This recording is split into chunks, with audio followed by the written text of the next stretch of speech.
Why belly up? This is the game. It's cat and mouse. Smoked a turkey. Yes. He is down. He is freaking down. Said he shot an absolute giant. Fall obsession, baby. Welcome back, everybody, to another Fall Obsession podcast episode. Once again, I am your host for this week's episode, Sam Thrash, and I'm sitting here today again with two of my good friends, fellow Fall Obsession admins, Mr. Nick Powell and Mr. Nick Latham. What's going on, guys? How are y'all doing? Good. How are you? I'm good. Good. Glad to be here. I got Nick squared here again. Again. So I'm going to have to once again specify who I'm talking to. Nick squared plus Sam. Nick squared plus Sam, yes. That is, if you're looking for mathematical equations, there you go. So before we get into it, once again, guys, this episode is brought to you in partnership with Cinnamon Creek Ranch. We are once again out here recording at Cinnamon Creek's North Texas location. So if you guys are in the North Texas area or passing through and you're into bow hunting or just hunting in general, come out here and check these guys out. They got an awesome full-service pro shop. They got indoor and outdoor archery ranges. They have a wild game processor, which runs thousands of animals through it every single year. Oh, yeah. They have a huge operation here, top notch. I know, Nick, you and I both brought deer here last year and turned out great. And with the amount of animals that they have coming through here, I was pretty impressed with how quick they got us. Oh yeah, our meat back. It's an awesome operation for sure. And if that's not enough for you, they also got an event center here where they do corporate team building events. They do birthday parties, kid leagues, tournaments, lessons, all sorts of stuff. So they are a one-stop shop for the archery and hunting world. So be sure that you guys check out Cinnamon Creek and like them on social media as well. So, guys, there is a problem in the South, and we have yet to talk about it on this podcast. Today's the day. Today is the day. That problem is wild hogs. Oh yeah. And I think we all have some experience hunting these suckers. We all have a wide variety of different stories for what this entails, and I know that it is a pretty popular topic, not just down here, but also up north, out of Texas, where people don't have pigs, because a lot of guys really, we think of northern animals like what they have up there every year being on our bucket list. Well, some guys up there have hogs on their bucket list, so that it's kind of a unique topic, and I really want to dive into it and get into that today, and kind of break down not just the process of hog hunting and what all's involved with it, but if guys are really wanting to do it, how they can. Yeah. So to kick this off, I'm going to go to our statistics guy here today. Mr. Nick Powell came prepared. He's got his laptop in front of him. He's got pages and pages of notes. I wouldn't say pages. He stayed up till like midnight last night researching hog hunting just for this podcast. So you're blowing air somewhere. I'll tell you that. Pressure's on. Yeah. Well, no pressure. Just so what I have so far, or for right now, is that the wild hog was introduced to the U.S. around 300 years ago by early Spanish explorers. And then from then until now, the population has obviously exploded. Yes. So right now in the U.S., there's approximately 2 to 6 million hogs in 39 states. And half of those are here in Texas, which is where we're at right now. Yes. And all of these hogs are causing around $400 million in damage to crops that could be going to fellow Americans. Yes. So I guess if our listeners aren't aware, some of them may not be, if they haven't been in and around hogs and understand that hogs root. Very much. And so it looks like when they come through, it looks like there's a mosaic pattern of someone having a tiller.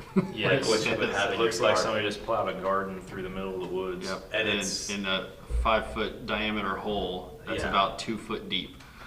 Yeah, it's crazy, and it does cause a lot of damage, and it makes fields when the farmers are going through it uneven. You know, Mm-hmm. they've gone and maintained their land in a way that it's efficient for them to go harvest properly, and Right. I mean, Yeah. throws a wrench in all of it. That's how those farmers, that's how they feed their families. And so these hogs are taking money right out of their pockets when they're destroying all these crops. But the reason these hogs root is because they're opportunistic feeders. So they're omnivores. So they eat plants, different types of plants, but they also eat bugs, grubs. They'll eat anything, really. Pretty They much really will. anything. Which is kind of the key term, opportunistic feeders, because if they have an opportunity to eat something, they're going to take it. Yeah. It's a lot of people up north, you know, like we already mentioned, they might have that on their list of stuff they want to shoot, and down here it's a nuisance. Mm-hmm. There's so many of them, and there's everywhere, and it's a pain in the butt. They're you an know? invasive It's species, an for invasive sure. species, and at times us other guys, farmers, will do anything they can Yeah. to get rid of them. Yeah. It's painful sometimes how Well, and many there it's are. it's also you know, in some areas, if you don't manage the deer population, it grows, but they have one, maybe two. Yeah. Yep. On average, I would say hogs have what, 8 Oh, well, on average? you look this Do up you too. have that didn't stats guy? I do. you? Yeah, stats guy, what you got? So, hogs reach breeding maturity at around an age of 6 months. Normally, they don't start breeding until around 8 to 10 months. Their gestation is 115 days with litters of 4 to 6, sometimes as much as 12. So you're looking at 3 litters a year Yeah. of 4 to 6, maybe 12. So that's 36 pigs from one sow hog. A year. A year. A year. And they like to run together like that too. Yep. Which is called, I told you this Oh, earlier. yeah, we were talking. What's it called? What's a group of hogs called? I can't remember what you told me. Come on. It starts with an S, I know Yep, that. it does. You know, I'll know as soon as you say it, I'll be like, oh yeah, I knew this. it's called a sounder. A sounder of pigs. Yep. Man, we don't call it that down here. Down here it's just a bunch. It's just a bunch. hey, there's a bunch of pigs down there in There's that a bunch of bottom. They're pigs getting over down there. there right now. Well, the problem is there's so many, and they're so Oh, yeah. tight together. You take one shot and they scatter. Yep. Like, Oh, yeah. it's over. So one of my inspirations for this podcast, and when I texted Pal here and told him, hey, we need to do a podcast on this, is recently I got to go on a little bit of a hog hunt. Yeah. And it was in an area I'd never hunted before. A good friend of mine from work offered to take me out. We originally were actually going out after spring turkey hunting. Okay. And the turkey just weren't doing what we were hoping, so we adapted to hog hunting. And man, there were pigs all over this place. And the one thing that he had never encountered out there in the times he'd hunted out there on this lease was the farmers hadn't cut the wheat yet. So the wheat was still like knee to waist high. So we'd literally like be walking up on the edge of this field, and you just hear, you just hear them out there in the field, and like a little ways out there, you can see all the grass just wiggling around, all the wheat wiggling around. Yep. And so you try to creep up on them, and I shot a few pigs out there. There you go. I shot a Oh, few. boy. And not only that, you're talking about rooting around Yeah. and the damage that these suckers cause. Man, we were out there and we decided to do a night hunt. We decided to go out after dark and see if we could find any pigs. And we went out there and we're walking up on this one stand that got set up, and there's a feeder on the stand. And we just keep hearing this cha-chung, cha-chung. And this isn't your average like plastic barrel feeder. This is a big, heavy steel feeder that is on this stand. And something is literally picking this thing up and shifting it around. And we get up there, and we got a green light, and we shine it up there, and we can see a head popping out. So he held the light, and I got back on, and as soon as that head popped back out, I pulled the trigger.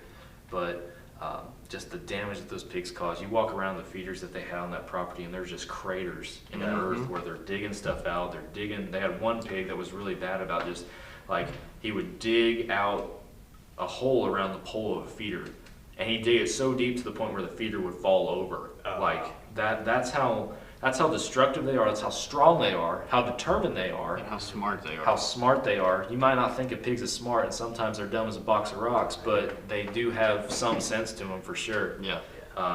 They may not be able to see very well, but they do a lot of other things. That's their least. I believe that's their least. I want to say that their smell is their strongest Yeah, defense. their strongest defense is their smell, and they're blind as a bat. They can't see anything. So, I mean, I've walked right up on them before, especially a big group of them. Like when they can't hear over their own noise. Yeah, you can walk right up on them sometimes without them noticing you. So Yeah, you can. Yeah, if you're in the woods and there's a big group coming through, you're gonna know it pretty quick. Yeah, you do. I know back in the day too, you and I, Nick Latham, Right. did some hog hunting together too. Yeah. A long time ago. Those were some interesting times as well. Yeah, it's very interesting shooting at night. Yes, it's different. It's a very different dynamic. I've got a funny. The boys one night, and we had been messing with some night vision. A buddy of mine had gotten an ATN thermal. Oh, nice. And so he upgraded that, and he wanted me to help. I'm an electronics guy at work, so he's like, "Hey man, I need your help. You get this thing." So I help walk him through getting everything set up, and he's like, "Hey man, here you can have my night vision." I'm like, "Well, want anything for it?" No, you help me out. He gave it to you? You can just have it. I'm like, "Are you sure?" That's what's up. He's like, "Yeah." I'm like, awesome, let's go. I mean, so I need some new friends. so I get home, and me and the boys are all, when you have boys, night vision is like really cool. Oh yeah. Like it's cool anyway, but you bring it home to your boys, and they're like, You bring it home to me, and it's cool. so at the time, my oldest is 16. And Dawson is 10 at this point. So a couple years ago. And I bring it home, we put it on one of our rifles, and we go out. I was actually using another rifle that I was trying to get sighted into as ATN, because you can do all these different things with different profiles and stuff. So Right. I was messing with that, trying to get it sighted in. Well, we go out there and we sit for a while, and he sees a coyote come through, and so that comes and goes. Well, I go back inside, and it's misty, rainy, and it's probably 50 degrees. It's not real cold, but he's out there and he's waiting, just looking around, and I'm in there, and it's about bedtime. I try to go to bed at a relatively early time, so I can get up in the morning. And so I'm in there and I'm talking to my wife, and we're kind of winding down, and all of a sudden Dawson runs in the house, pops into our room. The kid is soaking wet, and he doesn't have his boots on. And at this point, I'm sitting there trying to process this, and I'm like, soaking wet, no boots, he's out of breath. What is going on? What just happened? Is everything okay? I think as a dad, that's the first question. Is everything okay? Yeah. And I'm like, he's like, yeah. I'm like, are you sure? Yeah. I'm like, what happened to you? And he's like, I had a yard sale. And I'm like, you what? At a yard sale. And so someday maybe we can have Dawson on. Like, the kid's a hoot. Oh, That would be fun. next time we meet out here, you need to bring him, man. He would be awesome to have Yeah. on this podcast. So then he goes to talking us through why he is soaking wet. I mean, it is misting outside, so it's not like odd that he's wet, but like when you just had to see him, like it was like He was soaked. something happened. He's got grass on his face. And it's like, were y'all army crawling, bear crawling through the mud? What were you doing? And he's like, well, Byron shot a hog. And my wife's like, bull crap. And he's like, no, he shot a hog. And she's like, well, why do you look like this? And, well, I was running to come tell y'all, and I'm booking it across the field. Oh no. Okay, you see where And a this is mesquite bush. going. Jumped right in front of him, huh? He's going just, he hits that mesquite bush, and he says he just went all sorts of different ways. And his boots shoot off. And this is where he ends up skidding to a halt and gathering. You know when football players have like grass stuck in their face mask because they Yes. went like into the. He's got stuff everywhere, and so we're in tears at this point from laughing. So I'm like, all right, let me get my muck boots on. I'll go out there. We get out there. This sucker is like darn near 400 pounds. Holy Dadgum. And so I drive out. I'm thinking, oh, well, we'll just each grab a leg and drag this sucker back. And I get there and I'm like, you need to go get your Jeep. We're going to have to get a tow strap. Dang. So we tow this sucker in and we strap it up because it's like, we try to teach our kids, if you're going to take an animal down, you need to eat it. Right. And everybody's like, oh, hogs of that size are not that good. Right. Man, I got to tell y'all, we put that sucker on the smoker, the hams, and it was good. Like, it was excellent. Man, There you go, folks. that is such a debated topic. Yeah. Of eating wild pigs, because you talk to one guy and he's like, oh, they're all disgusting, they're nasty, don't ever mess with them, don't ever eat them. And then you talk to somebody else and they're amazing. Yeah. Now I've killed some pretty big pigs that probably aren't the best for eating, in my opinion. But I am all for taking a wild pig in, whether you do it yourself or take it at the processor. Oh, yeah. Getting some out of it for sure. Yeah. Because you're not going to get like bacon, like breakfast bacon off of them. They're lean animals, they're wild animals, but it's still definitely worth the work, in my opinion. Yeah. So Yeah. that's awesome that y'all had a good experience with a pig that big, especially.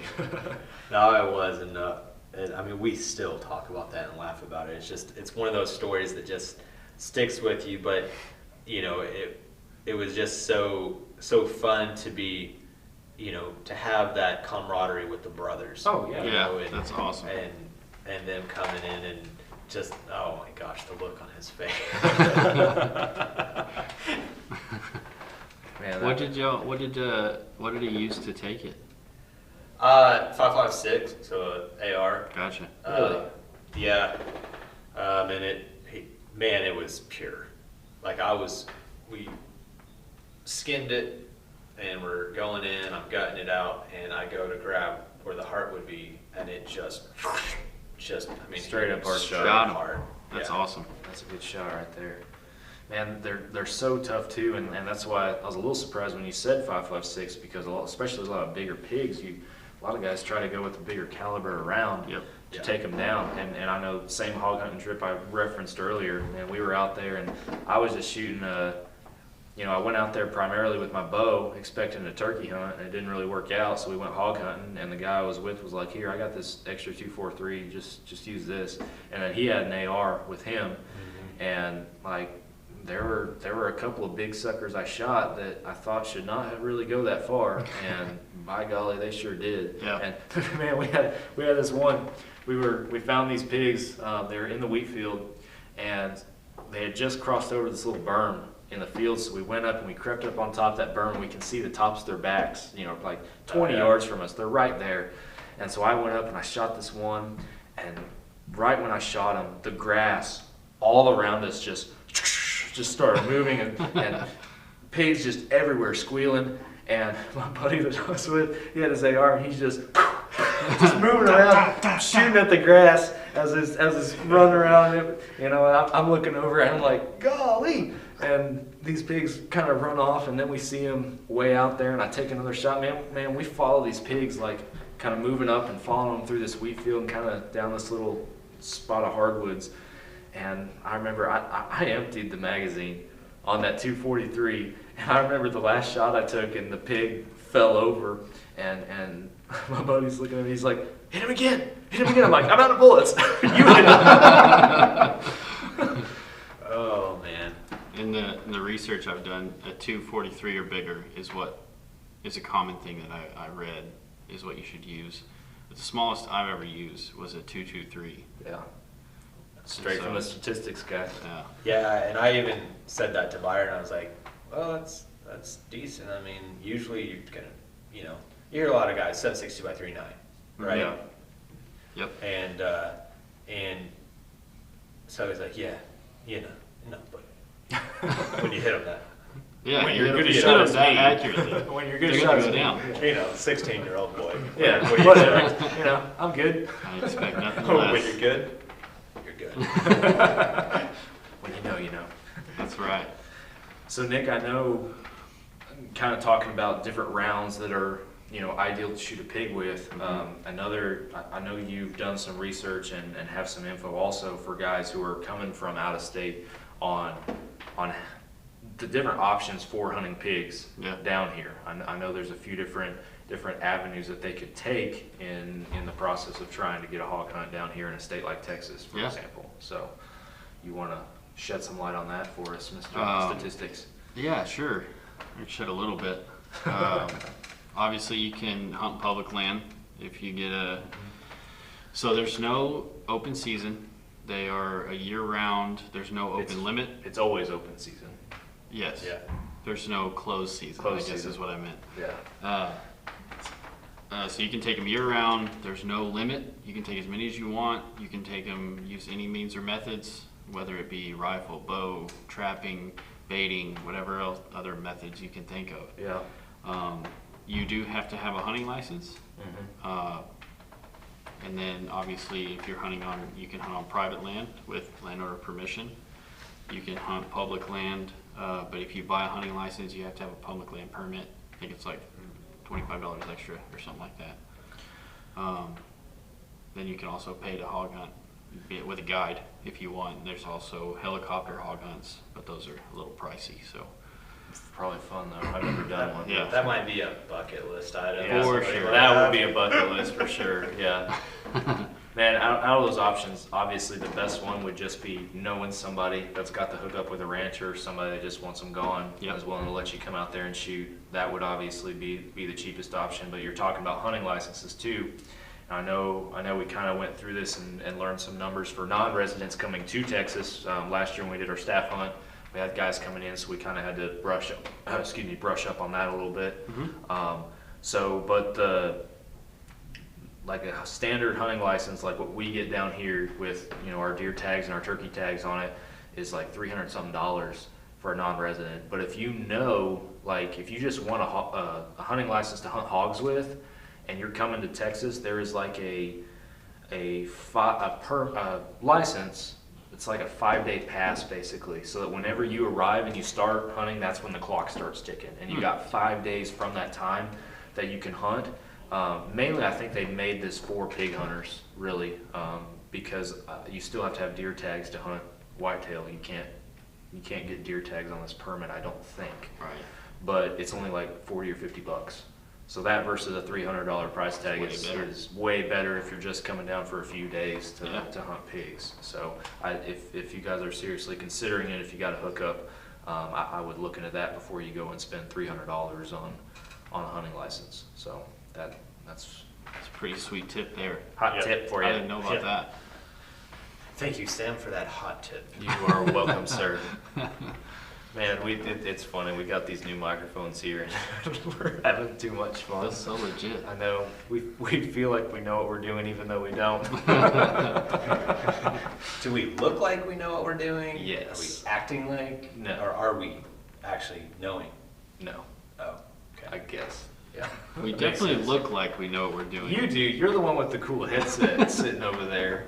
They're You look cheap official. headphones. You look official all day long. I know, like walking around, he had his hat flip. He gets to the point where he's like, "Oh yeah, I got it." And he flips his hat around. We're has gonna his, we're gonna like- post a picture on social media. He looks official right now. So gotta look the part. when you're the statistics guy, statistics and production. and production. You're the media production All for manager. production. So I'd like to give a shout out to Vapple Oh yeah, attractants for sure. because I was able to get some of the Vapple long range attractant, trying to attract some deer early season. I put some out September 26th in front of a game cam that I had up, and 4 days later there was probably 8 to 10 150 plus pound hogs on that long range attractant.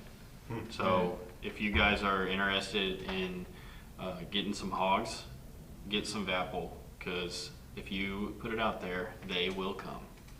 Vapple works a lot for a lot of stuff, and I know that I know we're talking specifically about hogs today, but deer and other animals as well. It's a great attractant for them, and not only that, one of the things I love about Vapple too is the price point for the average day hunter.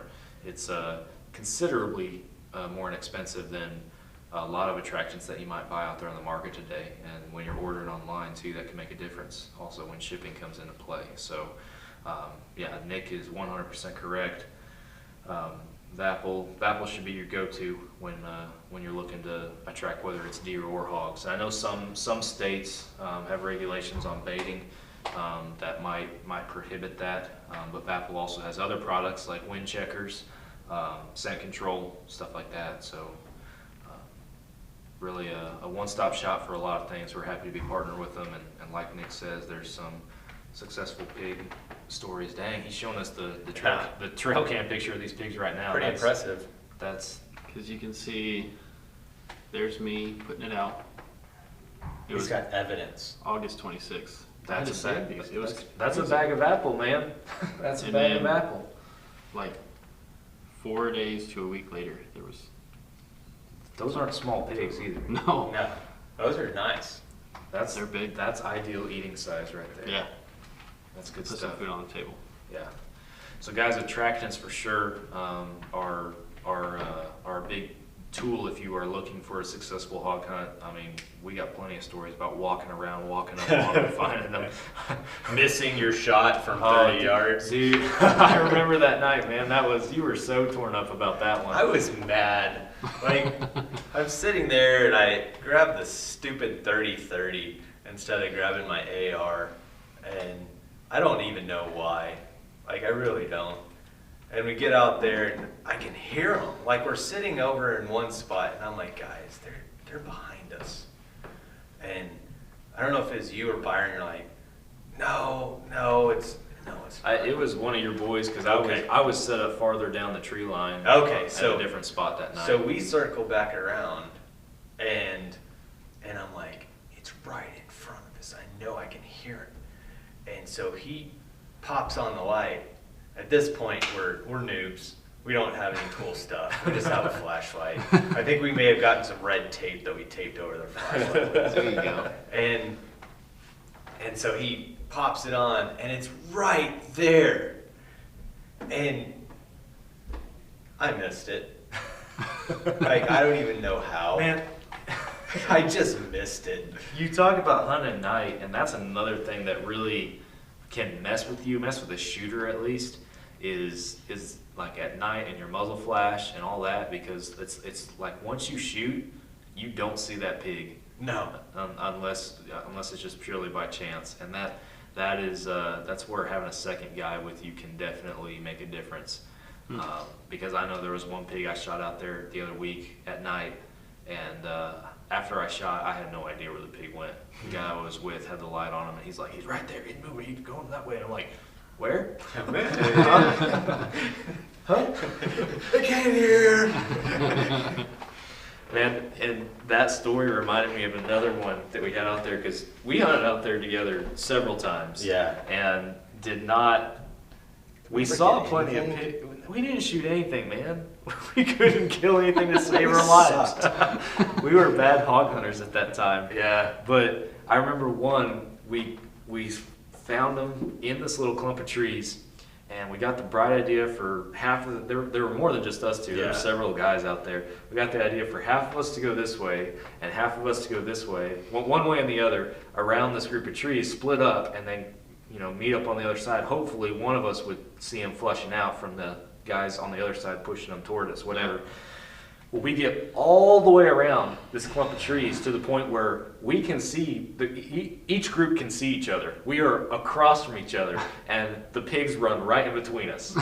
So we are all, there's like 6 of us standing there, like 30 yards apart, staring at each other, holding our rifles while all these pigs are running between us. We can't do a thing because we're facing each other. We can't shoot these pigs. And there was one guy that hung back, and we all, after the pigs run out, we all meet each other and we're like, man, that sucked. I can't believe we did that. We're so dumb. And about that time, we just hear pow, pow, pow. Just, he's got his AR, it's just like he emptied the whole magazine. And we walked over there, and he's standing there, and we're like, dude, what happened? He goes, I just got rushed by a bunch of piglets. And he had a bunch of piglets like run out and were running around his legs. And he just started popping his AR off the ground around him. Did not hit a single pig. Not a single pig. Like, we looked for blood and pigs that night. I went back the next morning after daylight and looked for anything, and there was nothing. 30 rounds, point blank range, it didn't hit a single one. Something was wrong with us at that point, I think. Man, we had no clue what we were doing back then. Probably not. we might still not, but certainly back then we did not. It was still fun. Oh, it was a blast. I haven't shot any or hunted pigs at night so far. Oh, But you never have? No, I never have. Dude, but it's a blast, I just especially when you got a full moon, and that yeah. makes all the Yeah. difference in the world right there. I just got this flashlight, so you can put a red light on it or a green light on Okay. it or a regular light. Yeah. And I bought a mount for my AR, stuck that sucker on there, so I'm excited to get it, Yeah. put it to use. I'm sure there will be an opportunity in the very near future to do Yeah. so. I think so. Yeah. I mean, we need to find a place to go. I mean, we've got some on our place. We've got a creek bed that goes through the entirety of our property in the back, and you find these pockets where they've rooted. Mhm. But we really need to ATN. I'm not trying to sell you on ATN, but they really have a halfway decent product, and they came out with one that doesn't have all the extras.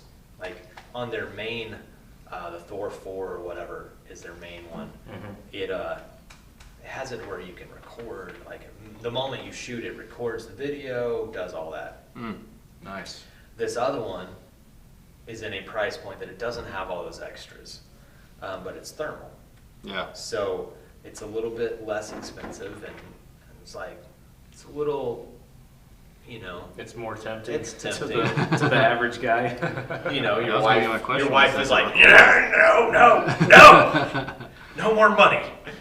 But yeah, if we can, do something like that. But I will say that, like you said, with the moonlight, when you get that night vision along with the moonlight, oh my goodness, you can see further than you would want to shoot. Oh yeah, absolutely.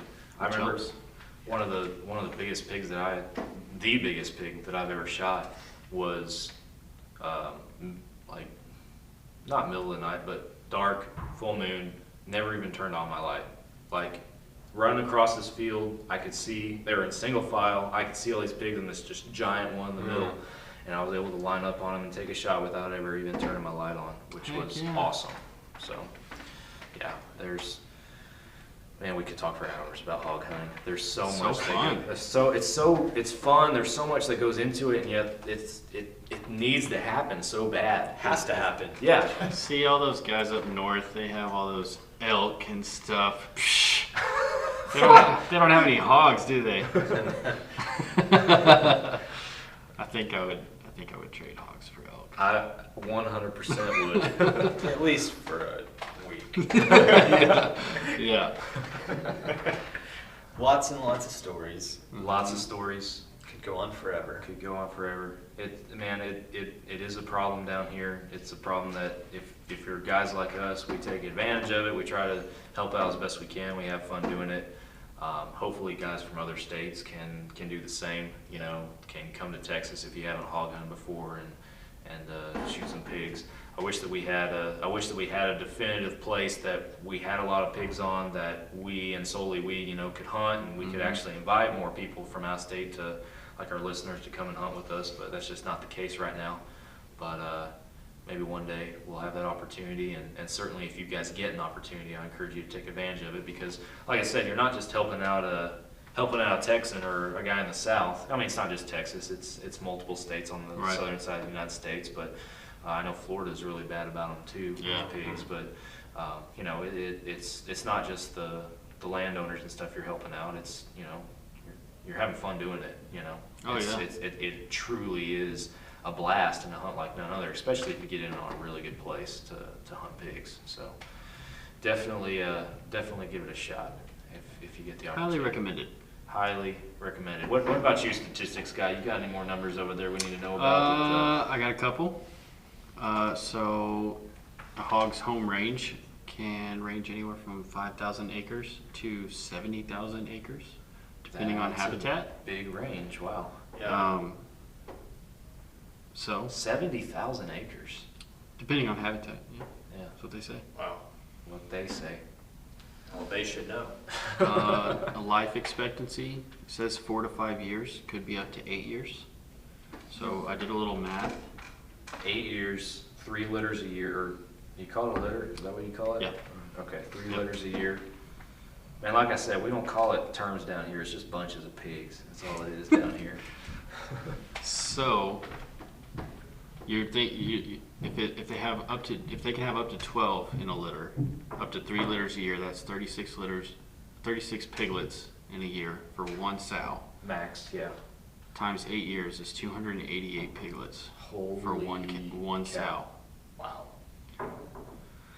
If that doesn't give you an idea on the problem that wild pigs are, that's crazy. So the population just grows exponentially. So Yes. 70,000 acres, I don't know if my math is correct, but that's like 6.5 miles.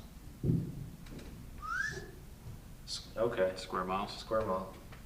Man, yeah. Or a circle radius, maybe. Yeah, whatever Something like shape you prefer. Yeah. Diameter. Yeah, man, that's a little more realistic, I feel like. I can understand pigs travel, especially if they're pressured. Mhm. I can understand pigs traveling. And one other thing that I was gonna mention, pigs aren't just a problem for crops, fences, stuff out there. They're a problem for deer Yeah. too. They will push your deer out. I know pretty much anybody I've ever talked to that has pigs on their deer lease has multiple stories about having deer in front of them, and all of a sudden they bolt and a bunch of pigs just come rushing in. Yep. Pig populations run deer away. Witnessed And, it. Yeah, it is that right there is where it presents a huge problem to deer hunters. Not just in stuff getting torn up, but also just in your success rate is going to go down, because yeah, you can have a bunch of pigs out there, but eventually you're going to get tired of shooting pigs, and you're going to be wanting to shoot some deer. Yeah. You know. Yeah, especially, I mean, if that's what you're really going for. Oh yeah. Mhm. I mean, it's fun to shoot. It's fun to shoot hogs, but I mean, 100%. the hunting story with your buddies usually isn't, oh, look at this hog I shot. Yeah. It's usually, Look at this And look at buck, this yeah. buck. If I could have the choice of which meat I want on my table, I'd go with venison Yeah. all day. I 100% agree with you there. So, yeah, it's a man. There's so many purposes for hog hunting. I mean, we could go on forever about why it's important, why guys need to do it. The last thing that I'm going to talk about is just the seasons, because I know you mentioned that. I mean, you can hunt these pigs year round down here Yep. in Texas at least, and guys with leases should take full advantage of that, in my opinion. I know, especially in Texas, you know, it's hot in the summer, it sucks, you know, nobody wants to be out there. Sometimes you just need to get away though, and when you do, man, go shoot some pigs, because if you can shoot pigs in the spring and summer months, and then back off on them in the fall and focus on your deer, man, that's gonna be the best for you. Because I know a lot of guys, and there's nothing wrong with it, but a lot of guys will be sitting in a deer stand in the fall, and a pig will walk out and they'll shoot it. Well, all good and fine. You killed one of your pigs, you got a pig off the place, but that might have blown your chances of seeing a deer the rest of the night. You Yeah. know, so if you can take advantage of hunting pigs earlier in the non deer season months, and leading up to deer season, that would be, in my opinion, ideal. That's Well, what I mean, I would try to do. really, I mean, it could even be part of your maintenance and your management program in terms of Yeah. getting ready for your deer season. Uh-huh. you go out there and you set up your stand, you're cleaning up your areas, you're manicuring certain things, you're opening up your lanes to shoot into, things like that. Mm-hmm. But we have to also look at what is going to be competing for that food, competing for that acreage. Yeah. And those pigs really do. They, like you said, they're destructive. They're very invasive. Very, absolutely. Well, like I said multiple times already, we could talk about pigs for hours down here, and we got tons of stories, but we need to be wrapping up our time here. So, guys, I appreciate y'all coming on to talk about this major problem we have down here in the South. I hope that some of you guys that are listening into this podcast now know maybe how you can get in on some pigs, or maybe it encourage you to take advantage of that opportunity that your buddy down in Texas or Florida or wherever offered. I encourage you to do so and to have some fun while you're doing it. So thank you guys again for tuning into another Fall Obsession podcast episode. If you haven't already, be sure you follow us on all of our social media platforms, Facebook, Instagram, subscribe to our YouTube channel. We got a lot of awesome content on that YouTube channel, and hit that follow and subscribe button for this podcast as well, and catch our episodes when they come out. We've done a lot of great podcasts up till now, but we also have some guests coming up, people from other companies in the industry, people from other states that are about to be on this podcast and sharing their knowledge and experiences. So going to be a lot of cool stuff, a lot of diversities here, so be sure that you guys check that out. FallObsession.com is the hub. That's where you can find all of our content, videos, reviews, podcasts, everything. We got some merch on there as well. We're all sporting some Fall Obsession t-shirts here as we're recording, so be sure that you guys go pick you up one of those. We got a few on sales now as well. So thank you guys for listening. Tune in. Nick and Nick, thank you guys again. Sir. Glad to be here. And we will catch you guys on next week's Fall Obsession podcast episode. Thanks for tuning in, and we will catch you guys later. See you later. See ya.